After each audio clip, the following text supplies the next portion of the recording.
Shri Dharmasthala Manjunatheshwara polytechnic ಕಾಲೇಜಿನ civil ವಿಭಾಗವು Kalpataru institute of technology Tiptur mechanical engineering ವಿಭಾಗ ದಕ್ಷಿಣ ಭಾರತದ ಸುಮಾರು 13 ಇಂಜಿನಿಯರಿಂಗ್ ವಿಭಾಗಗಳಲ್ಲಿ ಮೂರನೇ ಸೌತ್ ಇಂಡಿಯಾ ಪ್ರಾಜೆಕ್ಟ್ ಎಕ್ಸಿಬಿಷನ್ಸ್ ಅನ್ನು ಆಯೋಜನೆ ಮಾಡಿತ್ತು.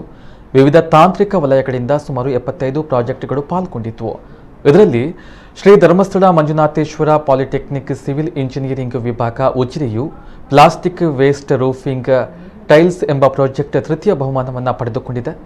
ಸಿವಿಲ್ ಇಂಜಿನಿಯರಿಂಗ್ ವಿಭಾಗದ ಮುಖ್ಯಸ್ಥೆ ತೃಪ್ತಿ ರತನ್ ರೈ ಮತ್ತು ಸಿವಿಲ್ ವಿಭಾಗದ ಮಾರ್ಗದರ್ಶನದಲ್ಲಿ ವಿದ್ಯಾರ್ಥಿಗಳಾದ ರಿತಿಕ್, ಲಾಯ್ಸ್ಟನ್, ಕೌಶಿಕ್ ಅಡಿಗ, ದುರ್ಗೇಶ್, ತರುಣ್ ಪ್ರಸಾದ್, ಮಹೇಶ್ ಬಾಬು ಇವರು ತಯಾರಿಸಿರುವಂತಹ ವಿನ್ಯಾಸದ ಪ್ರಾಜೆಕ್ಟ್ಗೆ ಪ್ರಶಸ್ತಿಯು ಲಭಿಸಿದೆ.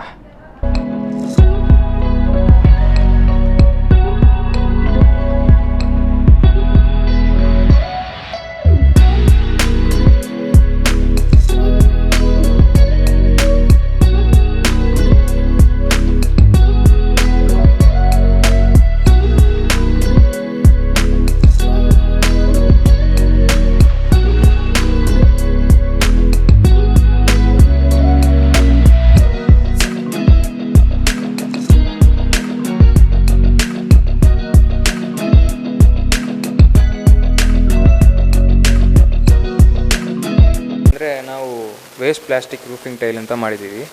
ಇದು ಕಂಪ್ಲೀಟ್ ವೇಸ್ಟ್ ಮೆಟೀರಿಯಲ್ ಅಂದರೆ ಬಾಟಲ್ಸ್, ಅದರ ಲೇಸ್ ಪ್ಯಾಕೆಟು, ಅಂದರೆ ಕವರ್, ಪ್ಲಾಸ್ಟಿಕ್ ಕವರ್, ಅದನ್ನು ಯೂಸ್ ಮಾಡಿ ನಾವು ಮ್ಯಾಂಗ್ಳೂರ್ ಟೈಲ್ ಥರ ಮಾಡಿದ್ದೀವಿ. ಒಂದು ರೂಫಿಂಗ್ ಟೈಲ್ ಮಾಡಬೇಕಾದ್ರೆ ಅರೌಂಡ್ ಒಂದು 3/4 ಗಂಟೆ 45 ಮಿನಿಟ್ಸ್ ಎಲ್ಲ ಬೇಕು ಸರ್.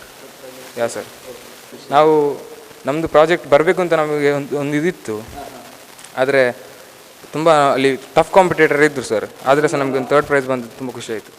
ನಮ್ಮ ಕಾಲೇಜಿನ ಅಂತಿಮ ವರ್ಷದ ವಿದ್ಯಾರ್ಥಿಗಳು ಹಲವಾರು ಪ್ರಾಜೆಕ್ಟ್ಗಳನ್ನು ಮಾಡಿದ್ದಾರೆ. ಅದರಲ್ಲಿ ಈ ವರ್ಷ ಸಿವಿಲ್ ವಿಭಾಗದವರು ಮಾಡಿದ ಪ್ಲಾಸ್ಟಿಕ್ ವೇಸ್ಟ್ನಿಂದ ಮಾಡಿದ ಟೈಲ್ಸ್ಗೆ ತಿಪಟೂರು ಕಲ್ಪತರು ಇನ್ಸ್ಟಿಟ್ಯೂಟ್ ಆಫ್ ಮೆಕ್ಯಾನಿಕಲ್ ಇಂಜಿನಿಯರಿಂಗ್ ಆಯೋಜಿಸಿದ್ದ ಸೌತ್ ಇಂಡಿಯಾ ಪ್ರಾಜೆಕ್ಟ್ನಲ್ಲಿ 3rd ಪ್ರೈಸ್ ಬಂದಿದೆ.